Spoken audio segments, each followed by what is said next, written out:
Ini si Risa memakai headset. Oke, ada beberapa hal adik-adik ya, karena kemarin ada beberapa kegiatan ya, kita belum bisa ketemu ya. Jadi saya ingin menggarisbawahi lagi apa yang sebenarnya kita bahas gitu.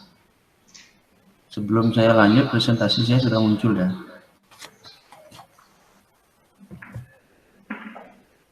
Apakah sudah muncul presentasi saya? Sudah, Pak.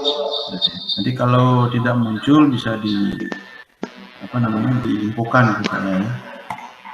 Oke, adik-adik sudah punya juga pegangan sendiri, namun walaupun seperti itu, tugas saya sebagai dosen ya tidak bisa kemudian memberikan itu kemudian mengatakan bahwa sudah selesai walaupun sudah mengumpulkan tugas. Saya ingin mereview ulang lagi beberapa hal yang menjadi catatan penting dalam arsitektur ini. Jadi yang pertama itu dari definisinya sendiri terkait dengan arsitektur ya. Selain arsitektur juga ada organisasi. Jadi terkait dengan arsitektur di sini itu adalah berhubungan dengan atribut-atribut dari sebuah sistem. Jadi adik-adik kemarin sudah mengerjakan sampai ke bab 4 kalau nggak salah ya. Ini berhubungan dengan atribut-atribut dari sistem yang dapat dilihat oleh seorang pemrogram. Dengan kata lain berkaitan dengan atribut-atribut yang mempunyai dampak langsung pada eksekusi logis pada sebuah program. Artinya apa di sini? Bagaimana caranya programmer itu memberikan instruksi yang efektif nanti ke sistem? Bagaimana cara adik menuliskan nanti instruksi-instruksi sehingga sistem tidak bingung, tidak ambigu. Apa yang seharusnya dikerjakan? Apakah harus ke atas? Apakah harus ke bawah? Apakah harus ke kiri? Apakah harus ke kanan? Bukan cuma sekedar jalan. Nah, di sini juga dipikirkan kalau nanti dieksekusi bagaimana? Apakah banyak menghabiskan memori? Apakah hard disk yang dibutuhkan nanti banyak?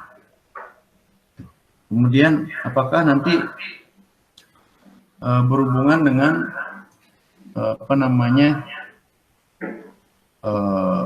port nanti, port tertentu yang berhubungan seperti itu.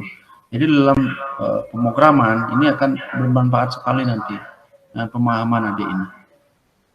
Yang contoh dari atribut arsitektur sendiri itu adalah perangkat instruksi. Jadi apa yang kita proses itu adalah tergantung dengan instruksi. Kalau instruksinya disuruh baca ya dibaca.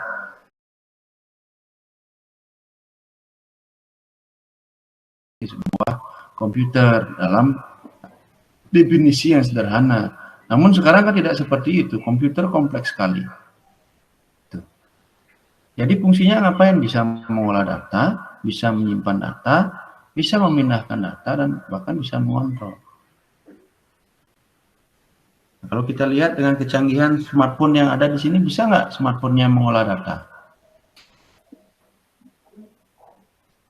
Bisa Pak? Bisa. Misalkan ada yang edit gambar, edit suara, kan bisa mengolah datanya, data suara, data gambar, data teks. Sementara ya kontrol otomatis di komputernya itu sendiri. Tentu ada yang menginstruksikan di sana gitu kan. Apa yang harus dikontrol, perintah apa yang digunakan. Tetap juga nanti ujung-ujungnya adalah ke brainware-nya, ke human-nya. Nah, kemudian saya mengingatkan kembali di sini terkait dengan fungsi komputer itu. Yang pertama itu terkait dengan pengolahan data ya, atau data processing. Sudah tadi dijelaskan juga. Nah, kalau mau detailnya silakan dibaca di bab 2 nanti lagi. Kemudian data storage. Banyak ada device storage yang bisa digunakan untuk menyimpan ada. Kemudian data movement. Nah, panjang sekali di sini. Di sini juga ada banyak perangkat yang bisa digunakan untuk memindahkan data. Nah, di sini yang paling penting adalah di tengah-tengahnya itu adalah mekanisme kontrol. Bagaimana caranya mengontrol semua itu? Baik terkait dengan pemindahan data, baik terkait dengan pemrosesan, baik terkait juga dengan penyimpanan data. Nah, terkait dengan struktur ya, struktur, kalau kita bicara struktur di kelas ada struktur, ada kepala, kemudian ada wakilnya, kemudian ada bendahara, ada sekretaris. Nah, di komputer juga sama, ada strukturnya, ada CPU-nya, otaknya, kemudian ada memorinya, tempat menyimpannya, kemudian ada input outputnya untuk mekanisme komunikasi atau memindahkan data nanti. Kemudian ada nanti sistem interkoneksi yang menghubungkan itu. Bagaimana cara menghubungkan antara CPU dengan memori, CPU dengan input output? Dari ketiga intinya ini ada sistem interkoneksi.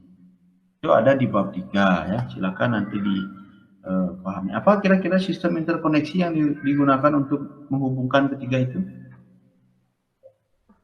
Sorry, di bab 2 itu ya. Oke, tentu adik-adik sudah mengenal di sana yang ada yang namanya bus gitu ya. Nanti kita bicarakan.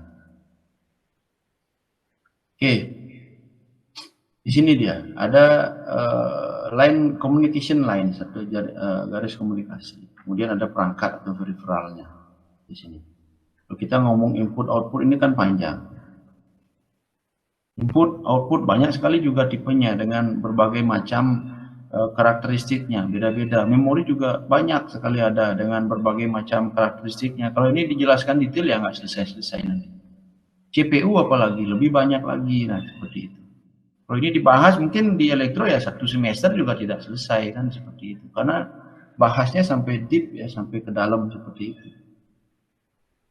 Nah, muncullah kemudian dari 3 hal besar itu dan ditambah dengan interkoneksi itu muncullah komputer-komputer yang ada di pasaran.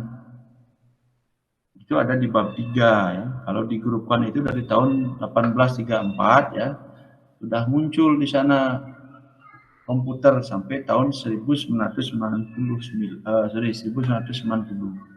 Bahkan sampai sekarang kan seperti itu. Dengan perkembangan-perkembangan yang beda terus gitu. Nah, ini banyak sekali muncul generasi-generasi komputer dengan berbagai macam karakteristiknya adik-adik.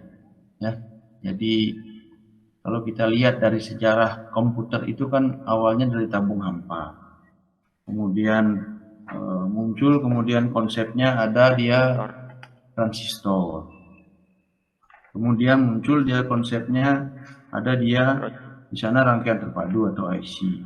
Kemudian muncul lagi ada PLSI.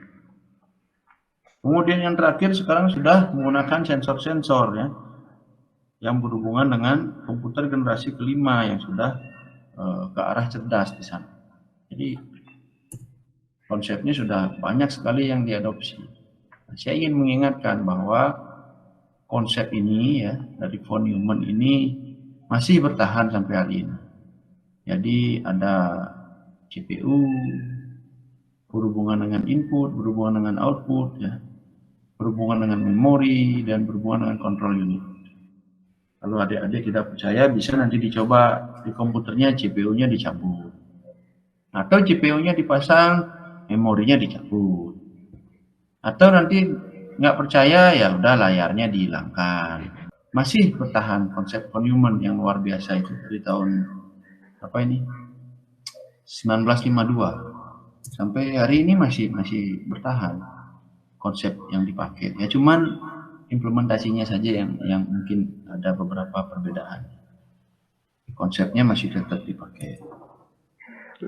Kemudian panjang juga ceritanya ini adik-adik ya, dari komputer ENIAC ya, kemudian ada EDVAC ya, kemudian ada mesin von Neumann, ini adik-adik bisa baca di bab 3 ya. Kemudian kita masuk di bab 4 ya.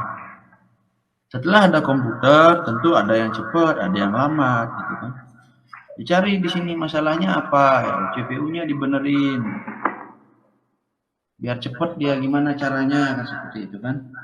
CPU-nya dibenerin nah, sehingga di sini memunculkan evolusi komputer ya. Kalau dilihat dari grafiknya di sini, pertumbuhan CPU transistor dengan transistor per pangkat 3 dan seterusnya itu ada di bab 4. Di sini ada ketimpangan di sana.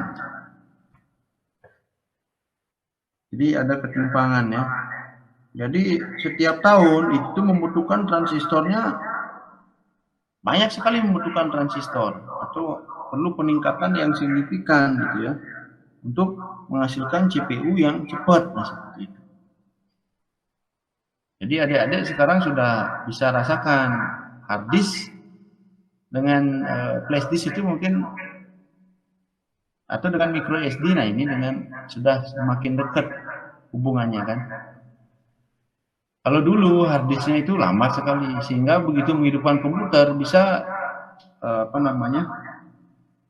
loadingnya itu sampai bermenit-menit gitu ya. Adik-adik bisa bayangkan, makin besar hard disknya makin lambat komputernya karena loadingnya lama gitu. Nah, sekarang muncullah konsep SSD. Nah, jadi kapasitasnya kecil ya, bisa 250 mega, tapi komputernya bisa cespleng. Sedangkan CPU-nya perlu memori yang cepat gitu, seperti transistor, seperti itu. Seperti register, nah seperti itu. Jadi gimana caranya?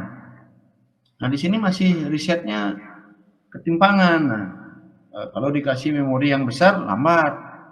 Kalau dikasih SSD kan cepat, tapi kapasitasnya kecil, nggak bisa 1 tera itu. Ini yang terjadi di riset itu. Kemudian sekarang yang di riset itu adalah terkait dengan evolusi CPU. CPU itu berevolusi dari Pentium ya. Panjang evolusinya, itu adik-adik bisa lihat dari seri 8080 sampai Pentium 1, Pentium Pro, Pentium 2, Pentium 3, core-corean dia, core 1, dual core, core i3, core i5, core i7. Nah, seperti itu masih perkembangannya.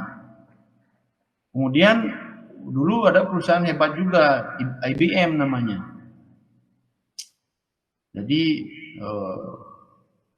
IBM ini khusus kerjaannya di server dia. Nah, jadi komputer-komputer besar atau perusahaan-perusahaan ya yang memiliki komputer besar itu IBM. Dia juga buat prosesor yang namanya PowerPC. Ini dikembangkan juga di sana. Tadi versi 601 sampai versi G4 di sini. Nah, ini kalau sekarang ya udah agak meredup ya. Jadi karena apa yang menyebabkan meredup? Karena sekarang lebih banyak orang yang pakai PC gitu ya, bukan komputer mainframe lagi atau komputer besar lagi. Bisnisnya seperti itu. Kemudian yang lebih hebat lagi, dulu kan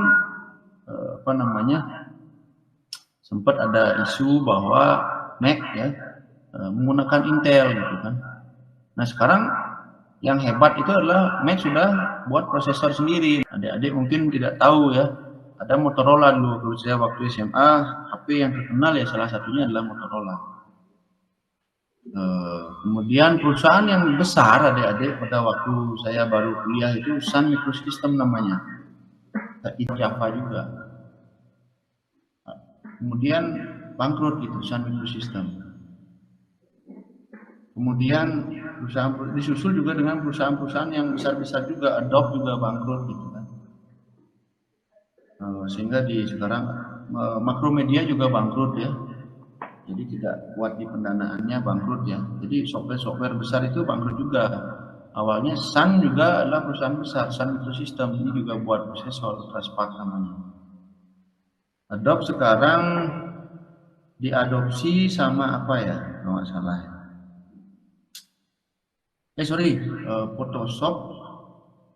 Photoshop sekarang dibeli sama Adobe ya. Kemudian ada juga Pico Java. Nah, ini disebut juga CPU mini lah, mini prosesor ya. Nah, sini khusus untuk yang berhubungan dengan Java virtual machine. Kalau dulu adik-adik belum ada Android ya, yang dipakai coding untuk HP itu ya Java yang dipakai. Kalau sekarang kan sudah banyak ya, ada iOS, ada Android gitu ya. Jadi Java agak meredup namanya. Kalau zaman saya kuliah, wah ini pemrograman yang luar biasa sekali Java ini. Juga sudah dikerjakan ya Bang Bima kemarin ya? Sudah Pak.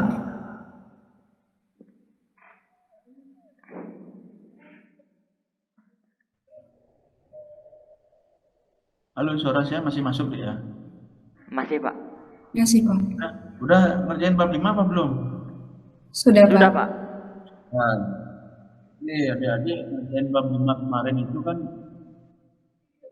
komputer. Ada beberapa komponen tadi ya. Jadi di sini kita lebih ngomongnya adalah ke pengolahannya gitu. Kalau dari hardware, ya, dari sudut pandang hardware, itu data, kemudian diproses ya, dari ada kumpulan fungsi, ada aritmatika, ada logika, kemudian baru keluar hasilnya. Itu dari sudut pandang hardware. Kalau dari sudut pandang software itu beda lagi. Ada kode di sana yang dibicarakan. Kalau tadi di hardware itu cuma data, proses, hasil, data, proses, output gitu. Kalau dari sudut pandang software ada kode instruksi, perintahnya ngapain, datanya diapain, apa di read, apa di write, apa di execute, nah seperti itu. Begitu ada kode masuk kita terjemahkan dulu, kan nggak bisa kalau pakai bahasa isyarat gitu ya. Kalau pakai bahasa isyarat misalkan kalian jempolnya sama telunjuknya di apa namanya, digabung gitu ya. Kalau mungkin di film-film Korea artinya apa? Nah ini juga kode di sana harus diterjemahkan dulu. Setelah bisa diterjemahkan, oh berarti artinya ini, baru kemudian dikirim di sana. Oh maksudnya itu adalah ini. Nah, baru kemudian bisa diproses, baru bisa menghasilkan. Nah, seperti itu. Itu dari sudut pandang software. Izin bertanya, Pak. Eh, Berarti kan yang berperan ini software, Pak ya, bukan hardware, Pak ya, untuk menjalankan ya kan ya untuk mengolah data kan kita membutuhkan software. Nah, datanya mau diapain kan seperti itu. Apakah mau dibaca saja, apakah mau diproses, apakah mau difilter. Nah, perintahnya ngapain? Nah, seperti itu. Ada kodenya di sana, kode perintahnya. Namanya opcode atau operation code. Nah, di sana. Itu dia. Itu yang kemarin yang seharusnya dijelaskan gitu ya. Nah, sekarang saya jelaskan. Berarti ya, Pak, berarti jika seandainya hardware-nya kita yang lemah, tapi software-nya kita optimal bagus, berarti proses pengolahan data tersebut akan lancar, Pak ya, atau sebaliknya, Pak? Saya balik pertanyaannya tadi. Adik, laptopnya berapa? CPU-nya berapa? Saya Intel Core i3. Core i3. Tuh, Core i7. Core i3. Begitu dikasih aplikasi yang berat-berat yang terbaru, bisa nggak di laptopnya? Bisa, Pak, tapi harus ada pengoptimalan tersendiri kayak mematikan beberapa fitur-fitur terkini di Windows-nya, Pak, itu, Pak. Nah, berarti kan software itu punya spesifikasi hardware dia. Termasuk juga sistem operasi kan. Minimal CPU-nya berapa kan seperti itu. Begitu yang maksimalnya cuma bisa dijalan di Core i3, kita paksakan ke Core i7 kan nggak bisa. Nah, di sini ya kemudian dibatasi. Pertanyaan tadi itu berarti hardware dengan software itu kan selaras ya, atau apa namanya, ada ukurannya dia, tidak bisa kemudian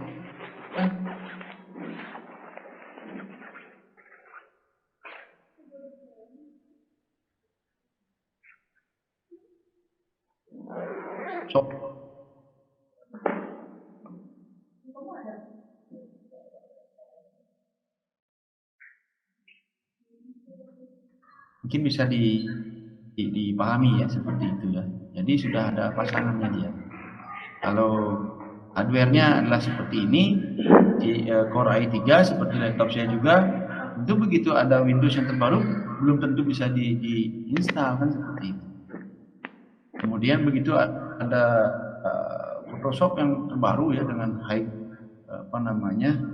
atribut di dalamnya ya belum tentu bisa juga dijalankan. Kemudian saya kebalik juga, software-software yang lama yang bisa di jalan komputer lama dieksekusi di laptop kita kan nggak bisa, harus pakai ini juga middleware juga, seperti Pascal misalkan yang dulu basisnya DOS, sekarang diinstal di sini di laptop nggak bisa, harus ada middleware juga dia. Nah seperti itu. Jadi ada yang menjembatani juga gitu biar bisa terkoneksi. Kalau hardware-nya ke kalau hardware kita standar, berikan instruksi ya, dieksekusi. Tapi kalau tidak gitu ya, nah ini tidak akan bisa dijalankan dia, karena disesuaikan juga dengan software yang ada di laptop kita. Mungkin itu yang bisa saya jelaskan ya. Terima kasih ya. Bisa ditangkap ya? Bisa, Pak. Oke, saya lanjut dulu ya, nanti sambil jalan ya, kita nanya lagi. Kemudian kita masuk ke skup besarnya nih, ke sistem komputer. Ada komponen tadi CPU. CPU yang nggak bisa dibilang sebagai Central Processing Unit saja atau unit pemroses. Di dalamnya ada berbagai macam komponen, ada PC, ada program counter, ada instruction AR, ada input output BR ya, ada MAC address register, kemudian ada buffer register juga gitu ya. Jadi ada banyak hal yang terlibat di sana. Ini yang kelihatan aja. Gitu. Di memori juga sama seperti itu. Di memori bisa menyimpan instruction atau instruksi, bisa juga menyimpan data. Mau ditaruh di mana datanya gitu. Ya disesuaikan di sana. Kemudian juga ada modul input output. Nah, seperti itu. Jadi ini semua komponen tadi ya. Kalau saya ngomongnya tadi ada CPU. Apa komponen komputer? Ada CPU. Manajemen informatika itu adalah USB, adik-adik. Itu dia sejarahnya. Bisa terkoneksi dengan perangkat apapun, bisa diterima dengan siapapun, bisa menyesuaikan dengan siapapun, itu konsepnya. Sehingga lambangnya USB, itu ada sejarahnya itu. Oke, itu ya. Oke, saya lanjut lagi.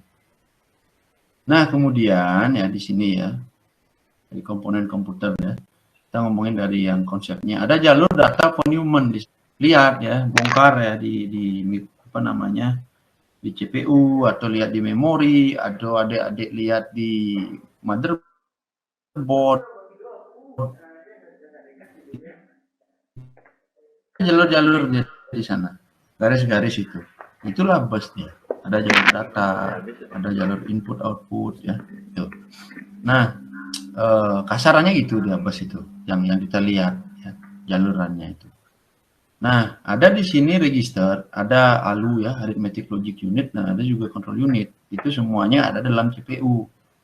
Kemudian ada memori utama, ada disk, ada printer, dan semua perangkat lainnya atau peripheral lainnya ya, yang termasuk dalam input output device itu dihubungkan dengan bus, adik-adik. Busnya internal yang seperti tadi saya bilang, ada jalur bus, ada data bus, ada address bus ya.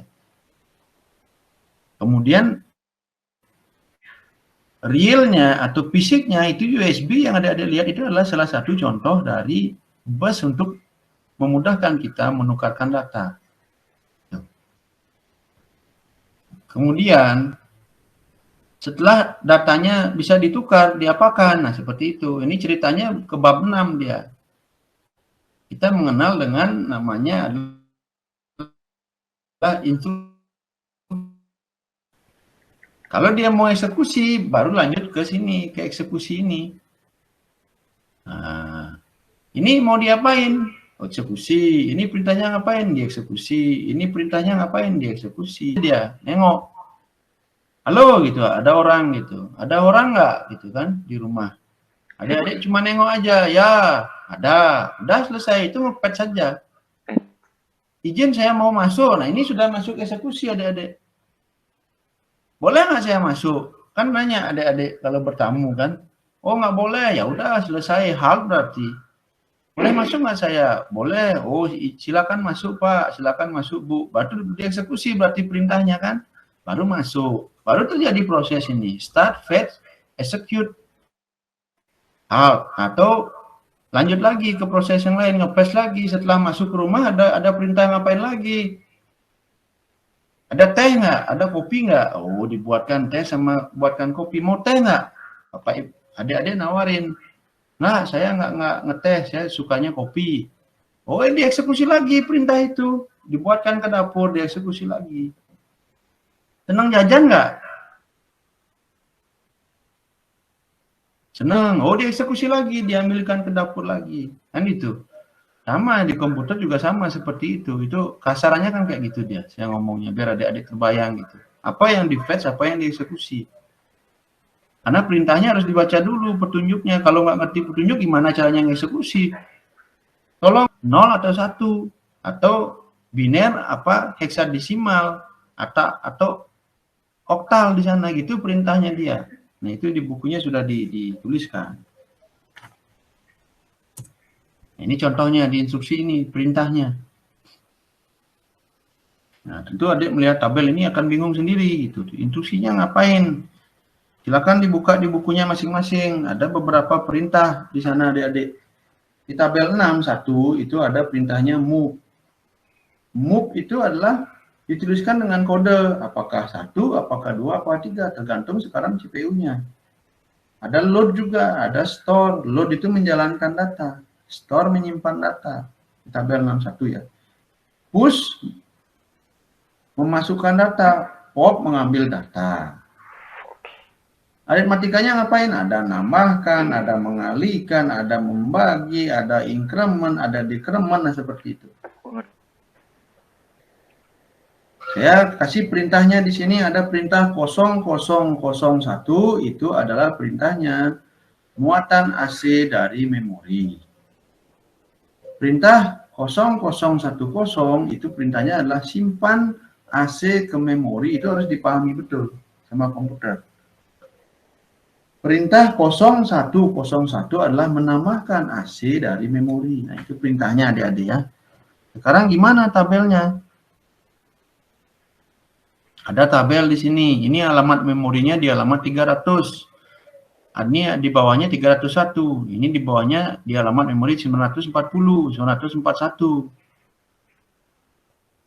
Yang pertama, kita lihat isinya ini. Ini opcode, ini adalah ini opcode, ini adalah operan. Satunya opcode, 940-nya adalah operan, gitu ya. Satu perintahnya ngapain? 0001, muatan AC dari memori. Oh, berarti masukkan memori ini ke IR gitu ya, atau ke CPU gitu ya. Muatan AC dari memori. Ini perintah pertama ini adalah menjalankan dulu dari memori ke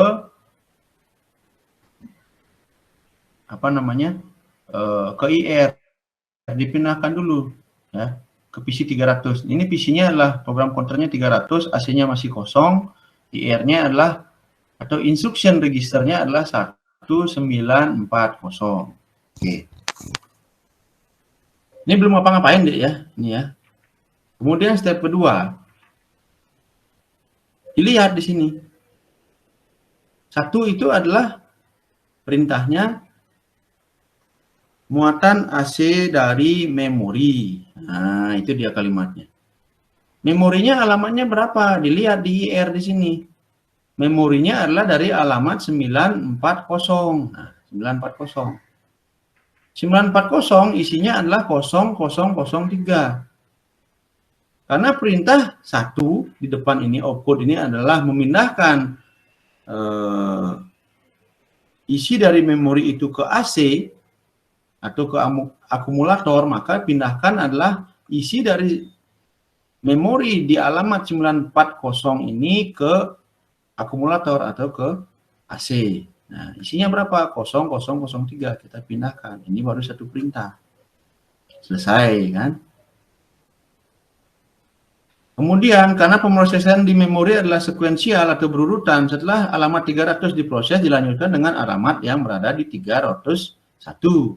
Di 301 mau diproses, dipindahkan dulu dia ke IR atau instruction register.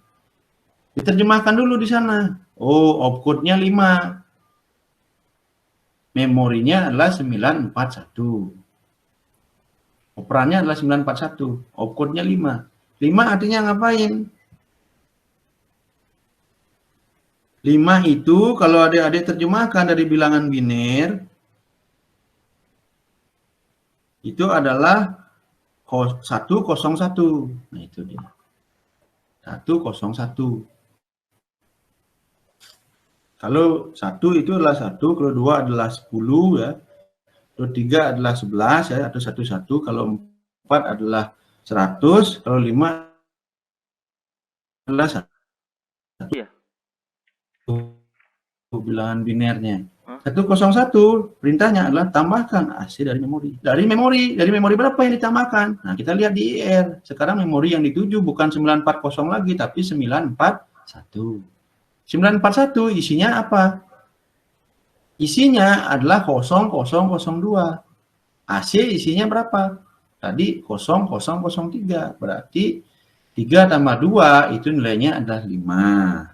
Dan disimpan lagi ke akumulator. Sehingga akumulator sekarang itu nilainya berubah dari 3 menjadi 5. Kenapa dari 3 menjadi 5? Karena perintahnya adalah tambahkan AC dari memori. AC-nya tadi 3, ditambahkan dari memori. Memori berapa yang ditambahkan? Memori 941. Dari mana dapat perintahnya seperti itu, Pak? Dilihat dari IR. 941 ini nilainya adalah 0002. Atau 2. 2 tambah 3 adalah 5. Disimpan lagi. Oke. Sekarang yang diproses adalah di memori 302. Karena 300 sudah tadi, 301 sudah, sekarang 302. Gimana caranya biar bisa diproses? Pindahkan dulu isi memori 302 ini ke IR. Ya kan? Pindahkan ke IR.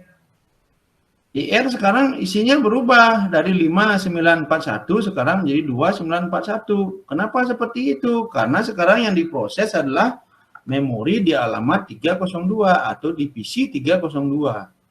Ini dia. Sekarang opcode-nya berapa? Opcode-nya adalah nomor yang terletak di depan, berarti 2. 2 itu kalau diterjemahkan ke biner, nilainya adalah 10 atau 10. Nah, 10 ini perintahnya adalah simpan AC ke memori. Nah, simpan AC ke memori. AC nilainya tadi adalah 005. Disuruh nyimpan ke memori berapa disimpan, kan seperti itu pertanyaannya. Ditunjukkan IR-nya berapa nilainya. IR-nya memorinya alamat yang dituju adalah 941. Oh, berarti simpan nilai 005 ini ke memori 941. Yang awalnya 941 itu nilainya adalah 0002, sekarang diganti dengan nilainya adalah 0005. Karena perintahnya adalah simpan atau store dia. Itu dia, adik-adik. Itu yang bisa saya sampaikan ya. Jadi cukup panjang sampai di sana ya. Nah, perintahnya juga sudah ada di sana, silakan dibaca nanti ya. Karena sifat di memori itu adalah auto increment dia. 300, 301, 302. Bisa nggak lompat-lompat, Pak? Bisa. Tergantung perintahnya, karena ada perintah untuk melompat. Move, lompat dia. Kan bisa move dia.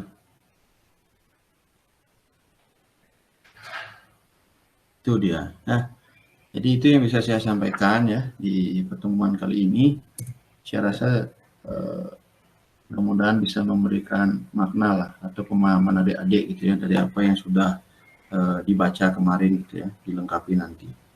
Kalau lihat dari program kontrol ya atau instruksi, nah ini saya belum ngomong instruksi juga. Kadang-kadang dalam pemrosesan ya ada yang paling penting gitu. Contohnya di rumah sakit, kenapa harus ada UGD gitu kan?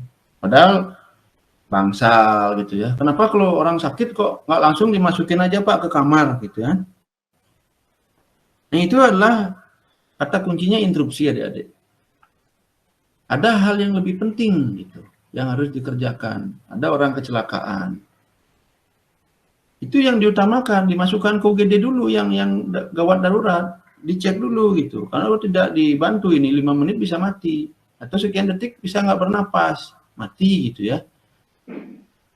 Harus dimasukkan dulu, dicek sama perawatnya dan dokter di sana kondisinya, dibawa ke UGD. Berarti yang sehat-sehat diinstruksi dulu. Dokter dan perawatnya ngurusi itu dulu. Mengeksekusi itu dulu sampai aman. baru kemudian di store atau dimasukkan ke ruangan yang bersesuaian, apakah ruang operasi, apakah ruang rawat inap. Sama kondisinya juga dengan di memori ya seperti itu. Ada hal yang sangat riskan sekali untuk dilakukan. Misalkan adik mau ngeprint gitu kan, penting ini kan.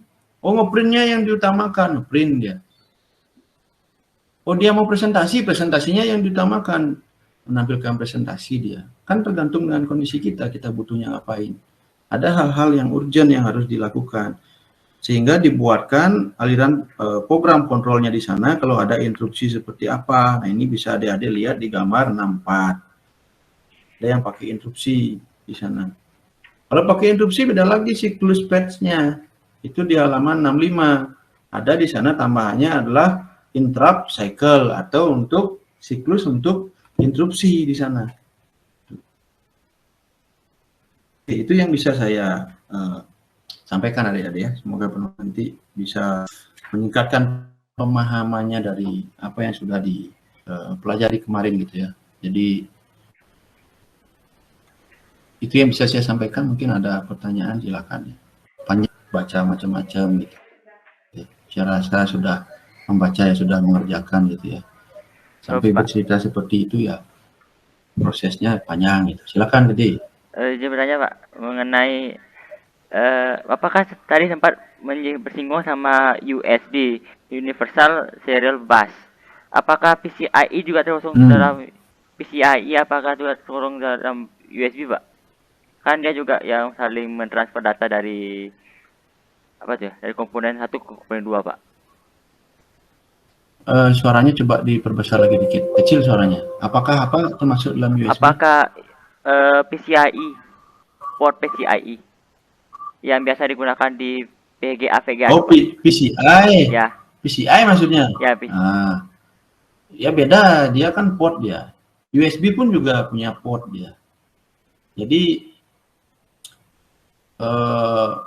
untuk melakukan komunikasi itu tadi yang seperti yang saya bicarakan kan butuh port.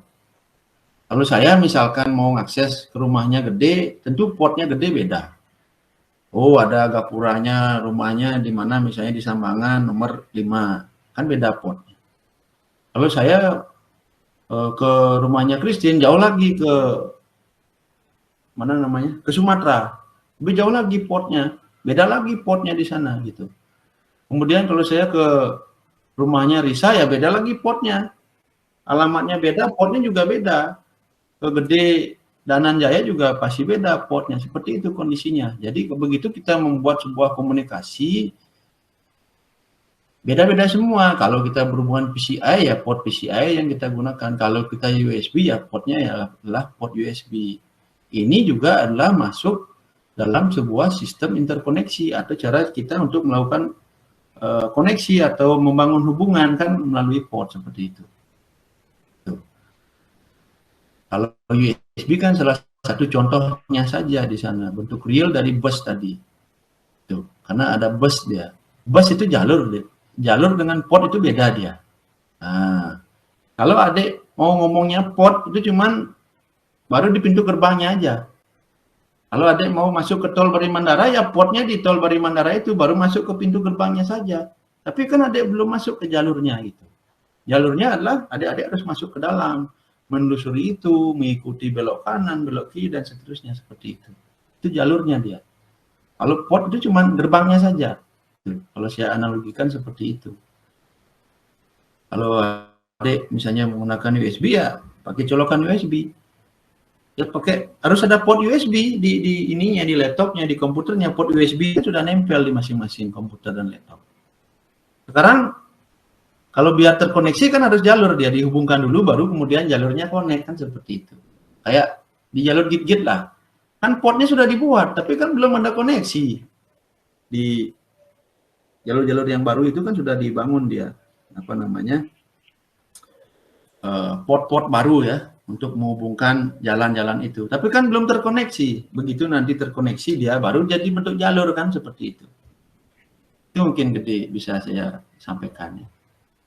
Baik Pak, berarti intinya fungsi dari port-port itu adalah mentransfer data, terus penamaannya itu beda lagi untuk siapa gitu Pak ya? Beda-beda.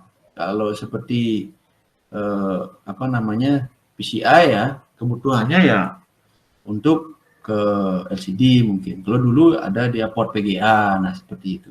Biar cepat sekarang pakai PCI. Kemudian atau HDMI, nah seperti itu. Kemudian yang lebih lagi sekarang portnya yang terbaru kan kayak yang dipakai-pakai di laptop terbaru sekarang sudah bukan line jack yang dipakai lagi, sudah menggunakan USB Type C, nah seperti itu. Yaitu port, kita punya colokan USB Type C, nah ini saya punya colokan USB nih, nah ini USB dia. Gimana saya colokin USB-nya ini? Kan harus ada portnya. Laptop adik-adik atau komputer adik-adik punya nggak portnya seperti itu kan? Punya nggak colokannya? Itu dia maksud saya. Berarti nanti port itu bisa sebagai jalur aksesnya untuk gerbangnya, saya bilang tadi itu, untuk nyolokin itu kan, untuk bisa ngakses itu gitu. Jadi begitu dia masuk dia ke jalur data nanti itu adalah melalui port. Kalau di pemrograman ya banyak sekali port adik-adik. Kalau pakai PHP portnya beda. Kalau pakai Google portnya juga beda. Kalau pakai Java portnya juga beda. Nanti kalian akan masuk ke sana gitu pada waktunya. Tapi yang saya bisa garis bawahi di sini adalah portnya adalah tempat untuk menghubungkan itu, port dia namanya. Tuh. Untuk mengakses jalur itu ada portnya gitu. Entah gimana caranya untuk mengakses itu, ada alatnya. Kita butuh alat kan kayak tadi untuk mengakses port USB kita pakai USB seperti itu. Mungkin itu yang bisa saya sampaikan. Bisa diterima ya gitu ya. Bisa, Pak. Oke, agak ini adik-adik agak panjang ya proses kita ya. Saya harapkan nanti kita masih punya berapa pertemuan ya. Recordnya bisa di stop ya adik-adik ya, biar nggak panjang ya.